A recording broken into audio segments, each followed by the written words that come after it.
नमस्कार और स्वागत है।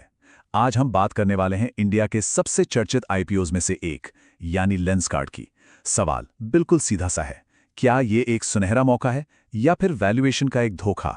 तो चलिए इस पूरे मामले को ठीक से समझते हैं। सबसे पहले जरा इस नंबर पर गौर कीजिए, 70,000 करोड़ रुपए। जी हां, यह है लेंसकार्ट की आईपीओ वैल्यूएशन इसके अपर प्राइस बैंड पर। यह एक बहुत ही बड़ा नंबर है। तो सबसे बड़ा सवाल यही उठता है कि क्या ये कीमत आखिर जस्टिफाइड है? इस वैल्यूएशन के पीछे क्या लॉजिक है? आइए इस विश्लेषण में इसी बात की गहराई में उतरते हैं। ठीक है, तो सबसे पहले बात करते हैं उन रीजंस की जिनके कारण इन्वेस्टर्स इस आईपीओ को लेकर इतने एक्साइटेड हैं। इसे हम कह सकते हैं द बुल केस, मतलब वो सब कुछ जो लेंसकार्ट के फेवर में जाता है। देखिए, लेंसकार्ट का बिजनेस मॉडल ही इसकी सबसे बड़ी ताकतों में से एक है।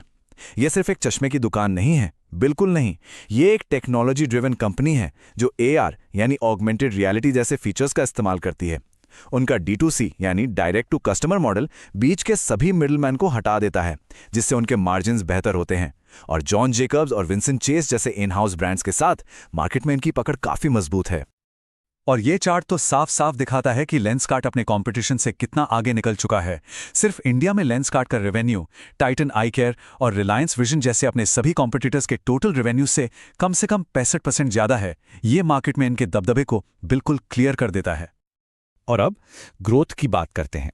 जहां पूरी आईवेयर इंडस्ट्री लगभग 13% के एवरेज से बढ़ने की उम्मीद कर रही है, वहीं लेंसकार्ट पिछले 2 सालों में 33% से भी ज्यादा की CAGR से ग्रो किया है, मतलब इंडस्ट्री से डबल से भी ज्यादा तेज रफ्तार।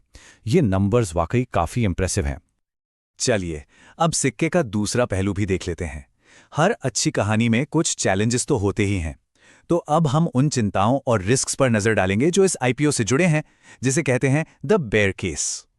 यहां पर ना कहानी में एक बहुत ही इंटरेस्टिंग मोड़ आता है। सालों तक घाटे में रहने के बाद FY25 में कंपनी ने अचानक से 297 करोड़ का प्रॉफिट दिखा दिया। ये एक जबरदस्त जंप है। लेकिन असली सवाल यह है कि ये प्रॉफिट आया कहां से? क्या ये कंपनी के कोर बिजनेस से है? और इसका जवाब हमें यहां मिलता है। इस प्रॉफिट का एक बहुत बड़ा हिस्सा, करीब 167 करोड़ रुपए FVTPL गेन से आया है। अगर आसान भाषा में समझें तो ये एक नॉन कैश अकाउंटिंग एंट्री है। मतलब ये पैसा कंपनी के मेन बिजनेस यानी चश्मे बेचने से नहीं आया है। ये एक वन टाइम गेन है जो ऑनडेज के एक्विजिशन से जुड़ा है और ये हर साल नहीं होने वाला। इन नंबर्स से जो सबसे जरूरी पॉइंट सामने आता है वो है कंपनी की वैल्यूएशन। पी रेशो देखिए लगभग 230 का है। इसे और आसान बनाते हैं। इसके हिसाब से लेंसकार्ट के हर एक स्टोर की कीमत 25 करोड़ रुपए आंकी जा रही है, जबकि वही स्टोर साल भर में कमा कितना रहा है? लगभग 11 लाख रुपए का प्रॉफिट। तो सोचिए, क्या 11 लाख की सालाना कमाई के लिए 25 करोड़ की कीमत सही है? ये एक बहुत बड़ा सवाल है। और ये टाइमलाइन देखिए, कुछ ही महीने पहले जुलाई 2025 में प्रमोटर्स ने 8500 करोड़ की वैल्यूएशन पर शेयर्स खरीदे थे और अब नवंबर में रिटेल इन्वेस्टर्स के लिए आईपीओ 70,000 करोड़ की वैल्यूएशन पर लाया जा रहा है। मतलब सिर्फ कुछ महीनों में वैल्यूएशन में 8 गुना से भी ज्यादा का उछाल। ये चीज कई सवाल खड़े करती है। तो क्या इसका मतलब ये है कि आईपीओ बहुत ज्यादा महंगा है? जरूरी नहीं। यहीं पर ग्रोथ इन्वेस्टिंग का कॉन्सेप्ट आता है। कुछ इन्वेस्टर्स आज की कमाई पर नहीं, बल्कि भविष्य की संभावनाओं पर दांव लगाते हैं। चलिए देखते हैं कि ये फिलॉसफी कैसे काम करती है। एक बहुत अच्छी कहावत है, आप ऑडी को मारुति की कीमत पर नहीं खरीद सकते। इसका साफ मतलब है कि हाई ग्रोथ और हाई क्वालिटी वाली कंपनीज की कीमत हमेशा एक प्रीमियम पर ही होती है। वो कभी भी सस्ती नहीं मिलती। ये स्लाइड 2 तरह के इन्वेस्टर्स की सोच को बिल्कुल साफ कर देती है। एक तरफ है वैल्यू इन्वेस्टर्स जो आज की अर्निंग्स और कम पीई रेशो देखते हैं।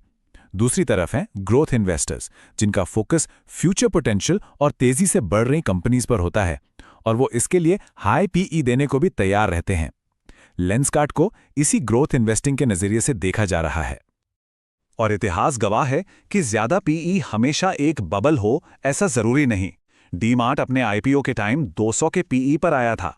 टाइटन सालों से हाई पीई पर ट्रेड कर रहा है। जोमाटो और नाइका के पीई तो और भी कहीं ज्यादा हैं।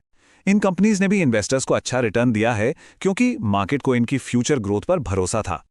तो आखिर इन सभी बातों को ध्यान में रखते हुए एक इन्वेस्टर को करना क्या चाहिए? चलिए पूरी तस्वीर को एक साथ जोड़कर देखते हैं। तो ये है लेंसकार्ट आईपीओ का फाइनल स्कोर कार्ड। एक तरफ मजबूत ब्रांड है, हाई ग्रोथ है और टेक्नोलॉजी का एडवांटेज है। वहीं दूसरी तरफ बहुत ही ज्यादा वैल्यूएशन, प्रॉफिटेबिलिटी पर सवाल और ये फैक्ट कि आईपीओ का बड़ा हिस्सा ऑफर फॉर सेल है, यानी एग्जिस्टिंग इन्वेस्टर्स अपना हिस्सा बेच रहे हैं। फैसला इन दोनों पक्षों को आमने सामने रखकर ही लिया जाना चाहिए। अगर मौजूदा मार्केट सेंटिमेंट की बात करें तो ग्रे मार्केट प्रीमियम लगभग 59 रुपए यानी 14.68% के आसपास चल रहा है। ये एक शुरुआती इशारा जरूर देता है, लेकिन ये बहुत वॉलेटाइल हो सकता है और लिस्टिंग के दिन तक बदल भी सकता है। तो अंत में हम वापस उसी सवाल पर आते हैं, क्या लेंसकार्ट भविष्य का एक मल्टी बैगर है जिसकी कीमत उसकी ग्रोथ के हिसाब से बिल्कुल ठीक रखी गई है, या ये एक ओवरवैल्यूड आईपीओ है जो शुरुआती इन्वेस्टर्स को एक अच्छा एग्जिट देने का मौका दे रहा है? इसका जवाब हर किसी की अपनी रिसर्च और रिस्क लेने की क्षमता पर ही निर्भर करेगा। उम्मीद है कि आपको ये डिटेल्ड एनालिसिस पसंद आया होगा। आप इस आईपीओ के बारे में क्या सोचते हैं, नीचे कमेंट्स में जरूर बताइए। अगर जानकारी अच्छी लगी हो तो लाइक और शेयर जरूर करें। मिलते हैं अगले विश्लेषण में। हम जानकारी दे रहे हैं, ये सिर्फ एजुकेशनल और इन्फॉर्मेशनल मकसद के लिए है। इसे किसी भी तरह की खरीद या बिक्री की सलाह ना समझें।